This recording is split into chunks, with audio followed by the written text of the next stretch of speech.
please welcome Aloe Blacc is here.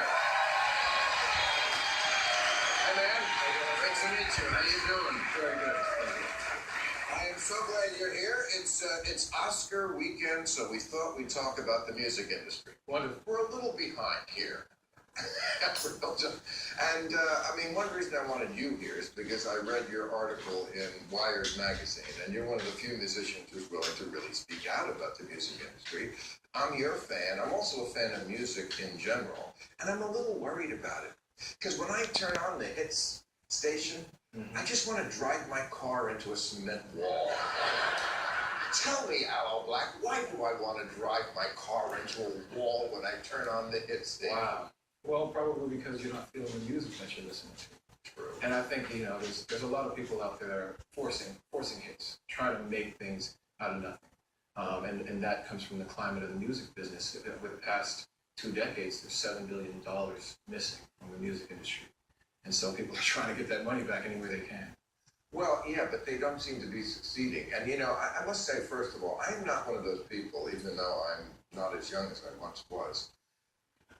I know people my age who are like locked into the era that they started listening to. I love the era of my first music, but I listen to music from every era. I look for new music. It's hard to find. And I think the reason is because, as you point out, the songwriters are starving.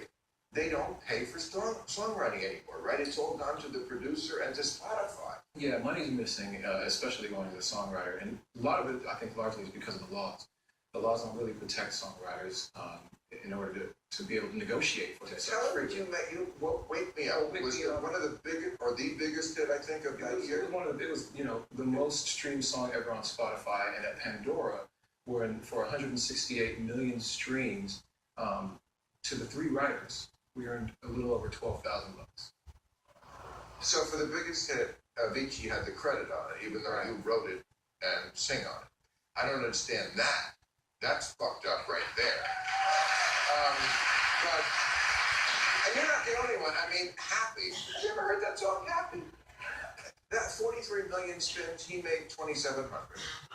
And I know people are saying, well, why are we crying for rock stars? There's ISIS and climate change. But, I mean, the world is going to shit. And I don't think we can stop it. But on the way, I want to listen to good music. And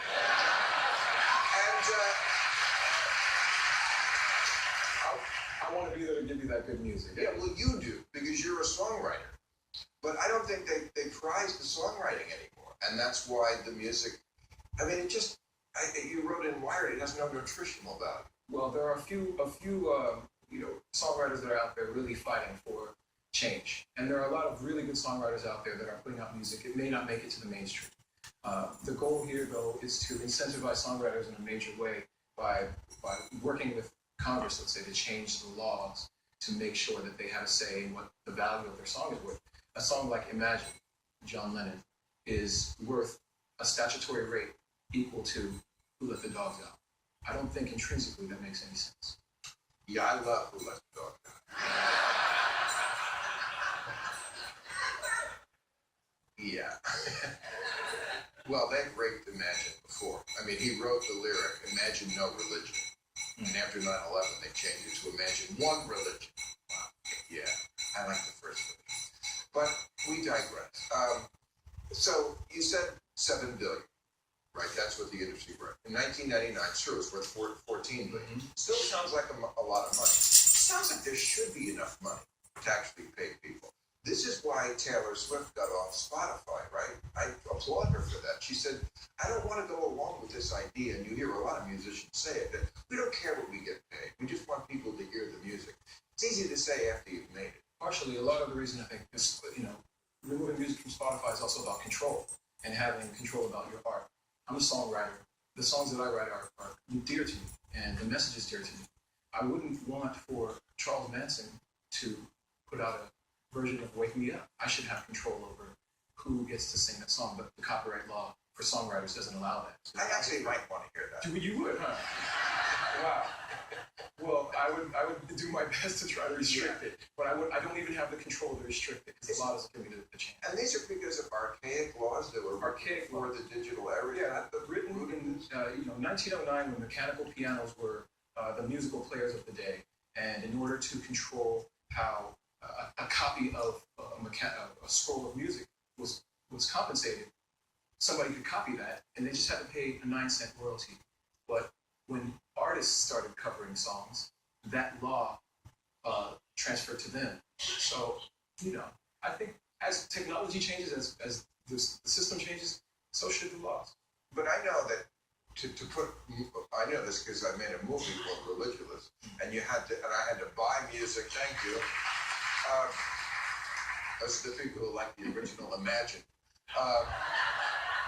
And I had to negotiate and buy the music to put in the movie because I remember I wanted Superstition, and Stevie Wonder said, "No, I like me some Jesus. So you cannot have that." But Crazy, CeeLo Green, thank you, CeeLo. We said, "Go right ahead."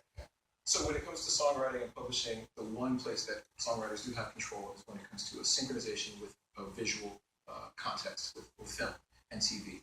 Otherwise, there is really no control. And I think that it should be more of a free market and more control to the songwriter. A painter or a sculptor gets to choose the context and the situation in which their art is consumed. And should I want to remove my music, like Taylor Swift did from Spotify, anyone else, any Joe Schmo, can cover all of Taylor Swift's songs, put it up on Spotify. She has no control. But if the music industry is so shitty, why don't the musicians band together? It seems like they would have the power by just stop putting out the product. Musicians are musicians. We want to be artists. We want to write. We want to play. We don't want to get caught up in the quagmire of fighting for our rights. We just don't want to be exploited. Well, sometimes you have to. Yeah, For freedom and free. Well, here I am to do that for as many. Right, you're doing it. Right. And how much,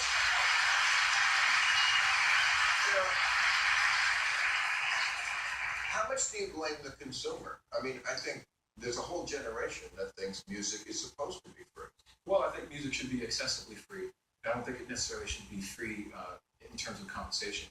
Everybody should be paying for what they consume. Yes, it's a product like anything. It's a product like And by the way, it's a product that has more longevity than almost any other commodity I can think of. I'm listening to songs that I bought 40 years ago, and they still give me pleasure.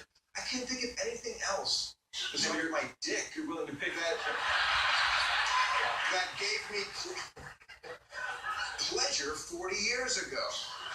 What do you have to say about that? You know what? I don't want to say anything about you. All right. Thank you for doing what you're doing. Let's get music back on track. Hello, Black, everybody. Let's meet our